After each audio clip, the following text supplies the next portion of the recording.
Morning बच्चों। आइए बेटा, अब हम बात करेंगे चैप्टर नंबर 4 की एलिमेंट्स ऑफ डेमोक्रेसी के लास्ट टॉपिक के बारे में। और वो टॉपिक है बेटा इक्वलिटी एंड जस्टिस। इक्वलिटी का मतलब होता है बेटा समानता, और जस्टिस का मतलब होता है न्याय।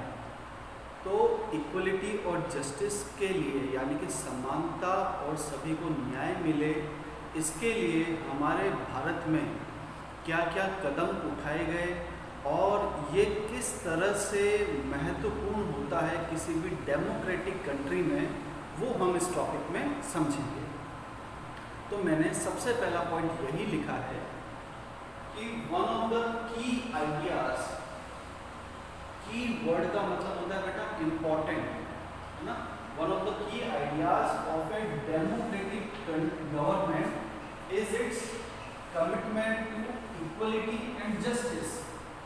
यानी कि किसी भी डेमोक्रेटिक गवर्नमेंट, चाहे वो देश छोटा हो या बड़ा देश हो, अगर उस देश में जो सरकार है, जो गवर्नमेंट है, वो डेमोक्रेटिक है, यानी कि डेमोक्रेसी अगर उस देश में है, तो उसमें सबसे इम्पोर्टेंट बात ये होती है कि वो सरकार क्या वहाँ पर रहने वाले सभी लोगों के लिए समानता और न्याय को अवेलेबल करवा पाती है या नहीं। यानी कि उस देश, उस डेमोक्रेटिक नेशन की पहचान होती है उस देश में रहने वाले लोगों की इक्वलिटी और जस्टिस को ध्यान में रखते हुए।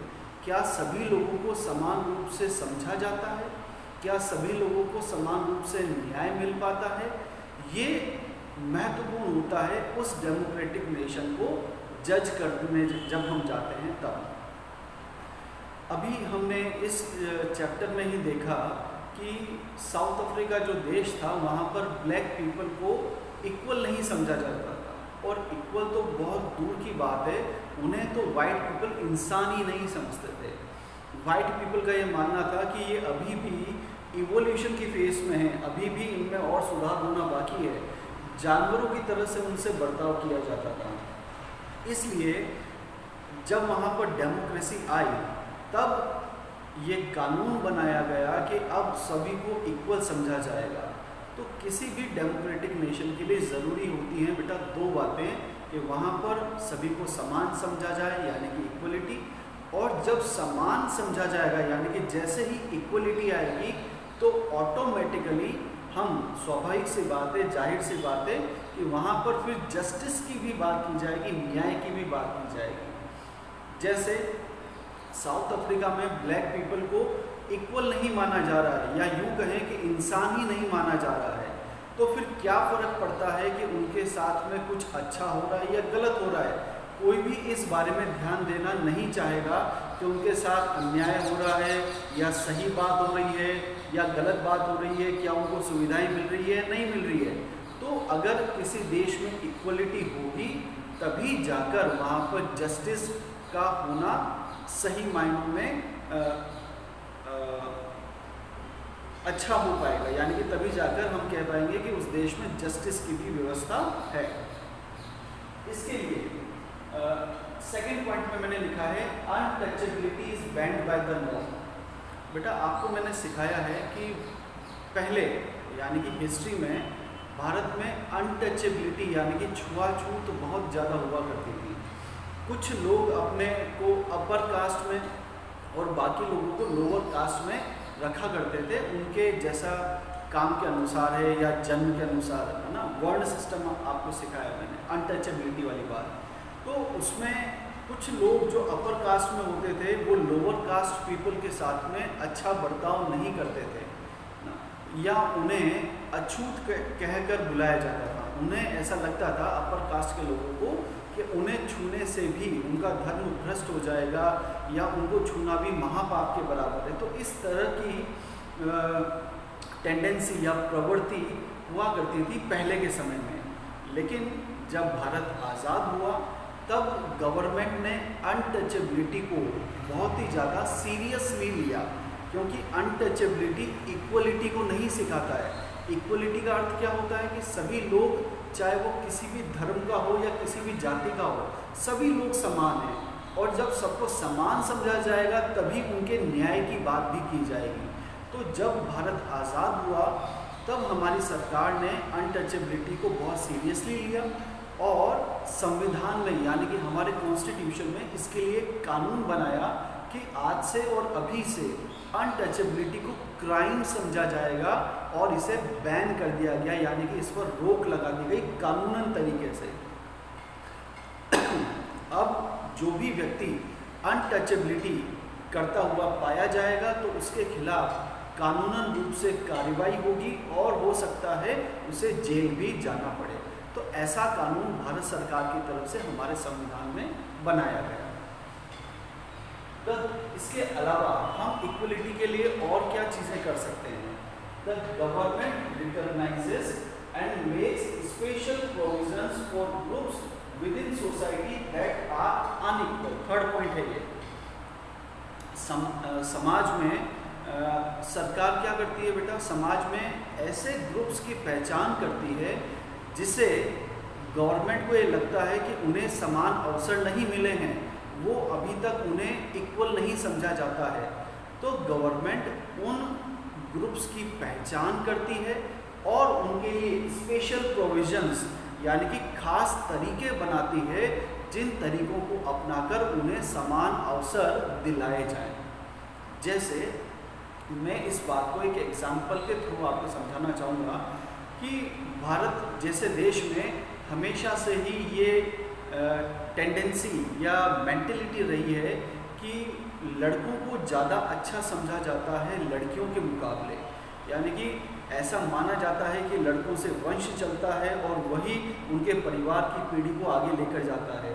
इसलिए लड़के की पढ़ाई, उसके भोजन, उसकी शिक्षा, उसके कपड़ों पर या उसके अपब्रिंगिंग पर यानी कि उसको बड़ा करने पर ज़्यादा ध्यान दिया जाता है एज़ कम्पेयर टू गर्ल। मैं ये नहीं कह रहा हूँ बच्चों की सब जगह पर ऐसा होता है, लेकिन पहले ऐसी टेंडेंसी रही है, ऐसी मनोवृत्ति रही है हिंदुस्तान में और अभी भी कुछ जगह पर कुछ लोगों के मन में ऐसी बात होती है।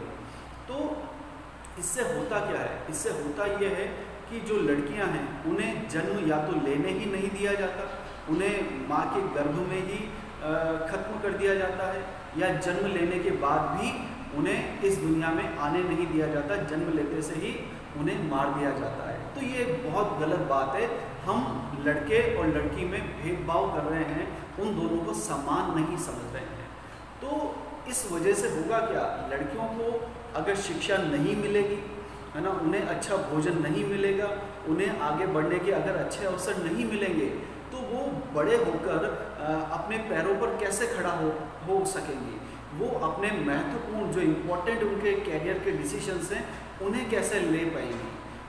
जैसा कि अभी हमने देखा था साउथ अफ्रीका में ब्लैक पीपल को समान इक्वल नहीं समझा जाता था, इस वजह से वो आगे नहीं बढ़ पाए।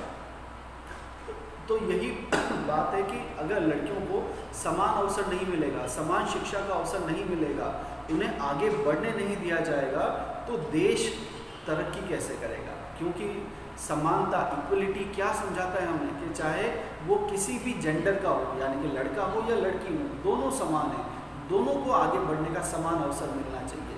तो इसके लिए भी सरकार ने कुछ स्पेशल प्रोविजंस बनाए हैं।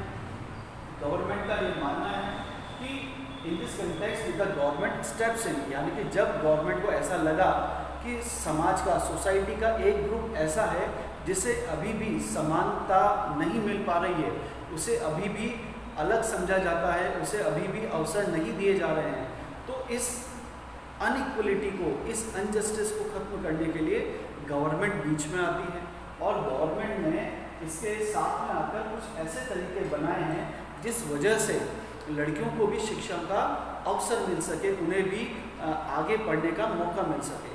तो इसके लिए जो गवर्नमेंट है उसने अपने गवर्नमेंट स्कूल्स और जो भी गवर्नमेंट कॉलेजेस हैं उसमें लड़कियों की जो एजुकेशन की जो फीस होती है उसे या तो बिल्कुल ही ख़त्म कर दिया है, यानी कि ख़त्म करने को इंग्लिश में कहते हैं बेटा वेव्ड ऑफ कर देना, या फिर लोअर डाउन कर दिया है, यानी कि कुछ राज्यों में तो बिल्कुल ही सरकारी स्कूल हो या सरकारी कॉलेज हो, उसमें लड़कियों की शिक्षा को बिल्कुल ही या तो मुफ्त बना दिया गया है, या फिर अगर कोई थोड़ा बहुत शुल्क लग भी रहा है तो उसे बहुत कम कर दिया गया है, ताकि जो पेरेंट्स ऐसे हैं जो ये सोचते हैं कि लड़कियों को आगे पढ़ाना अच्छा नहीं होता है, या लड़कियों को पढ़ाने के लिए उनके पास में पर्याप्त पैसा नहीं है, या वो लड़कियों को आगे नहीं पढ़ाना चाहते हैं, वो लोग भी फीस के कम हो जाने से या बिल्कुल ही खत्म हो जाने से वो लोग मोटिवेट होंगे कि अगर फीस लग ही नहीं रही है तो क्यों ना एक तरीके से